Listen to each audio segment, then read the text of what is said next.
le gouvernement de transition, la Cour constitutionnelle de transition, le Parlement de transition, le Conseil économique, social et environnemental de transition, la médiature de la République, pour ne citer que cela, avec une dose d'inclusion des femmes, des jeunes, des personnes vivant avec un handicap, des peuples autochtones, religieux et traditionnels. Le démarrage du processus de dialogue national avec le recueil des contributions de tous les citoyens d'octobre à décembre dernier. Le dialogue avec les forces vives de la nation, les diplomates et les chefs d'État de la sous-région, pour ne citer que cela. Le lancement des travaux d'infrastructures routières, sanitaires et scolaires.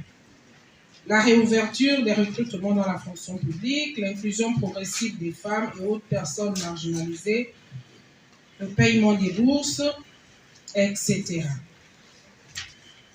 Nous félicitons le CTRI pour ces avancées progressives, mais le sentiment des femmes est mitigé car beaucoup reste à faire. Nous constatons la faible représentativité des femmes dans les instances décisionnelles qui tire ses sources dans le système patriarcal fermement enraciné dans lequel les femmes sont marginalisées, leurs besoins et droits niés en raison de leur genre. Et cela constitue une violence envers les femmes. L'absence de mécanismes relatifs à l'autonomisation économique des femmes, notamment les AGR et l'entrepreneuriat, à travers les financements et les mesures d'accompagnement. La non-application des engagements internationaux contenus dans les conventions internationales, notamment la CEDEF, la résolution 1325 et les résolutions connexes, l'ODD 5, l'agenda 2063 de l'Union africaine.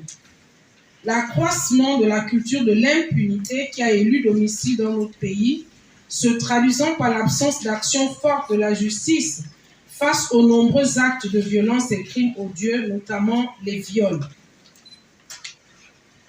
La pauvreté galopante et le chômage qui touchent essentiellement les femmes et les jeunes, ainsi que le manque d'accès aux services sociaux de base, comme pouvait le relever l'émissaire du FMI lors de sa dernière mission il y a quelques jours.